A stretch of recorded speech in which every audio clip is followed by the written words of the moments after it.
Welcome, brave souls, to Reddit Mysteries, where the darkest, most terrifying stories from the depths of the internet come to life. Get ready for tales that will send chills down your spine and keep you asleep at night. But before we dive into today's spine-chilling tale, make sure to hit that subscribe button and ring the notification bell so you never miss another horrifying story.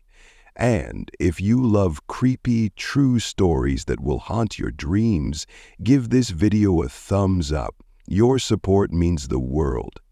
It was the middle of December, and Christmas festivities were in full swing. The streets were lined with bright lights, cheerful decorations, and the smell of winter in the air. For Emma and her boyfriend Ryan, this was one of their favorite times of the year. They had decided to spend the weekend together at Ryan's home, enjoying holiday movies and a cozy night by the tree. That Saturday night, they started with the Polar Express, snuggled up with blankets and sipping on wine.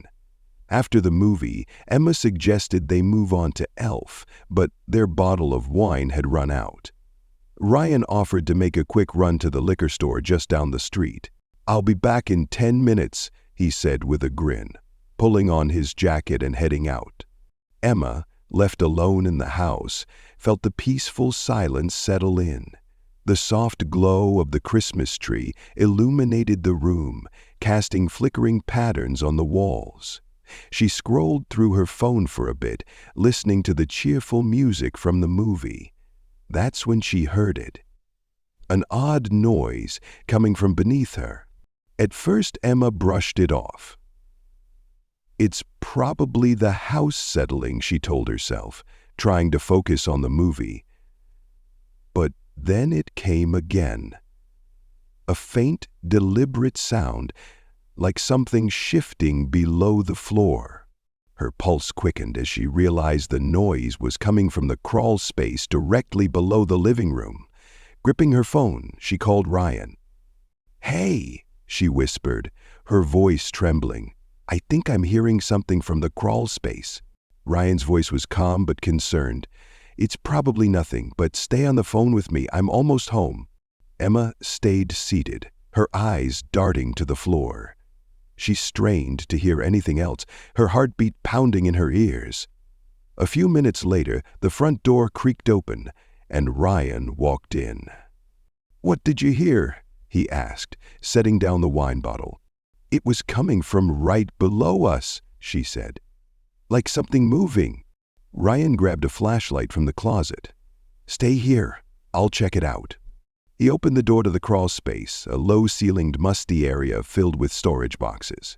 As the beam of his flashlight swept through the space, Ryan wrinkled his nose at the sour smell of urine. "There's definitely something down here," he called up to Emma, though he couldn't see any animals. Then, just as he was about to head back up, he heard a faint rustle from the far end of the crawl space. His grip on the flashlight tightened as he peered into the darkness. "Hello?" he called out, his voice echoing in the confined space. There was no response, just silence. Uneasy, Ryan decided to leave the inspection for the next day. He climbed back up the stairs, locked the crawl space door, and reassured Emma. "It's probably a raccoon or something. We'll call pest control tomorrow." They resumed watching the movie, trying to shake off the eerie feeling. But the calm didn't last long. Around midnight, Emma and Ryan headed upstairs to bed. As they were settling in, Ryan suddenly woke up, jolted by the urge to use the bathroom. When he opened the bedroom door, he froze. At the end of the hallway stood a figure, silhouetted against the faint glow of moonlight filtering through a window. Ryan's breath caught in his throat. The figure was tall, unmoving, and distinctly human. Ryan shut the door quietly and locked it, his heart racing. "Emma, wake up," he whispered urgently. Emma stirred, rubbing her eyes. "What's wrong?" "There's someone in the house," Ryan said, his voice shaking. Before Emma could respond, they heard the doorknob rattle, followed by a deep, guttural voice from the other side. "Hello?" The voice drawled slow and eerie.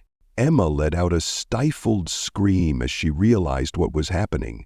Ryan grabbed his phone and dialed 911, his hands trembling as he explained the situation. They could hear the intruder's heavy footsteps retreating down the hallway as they waited for the police to arrive.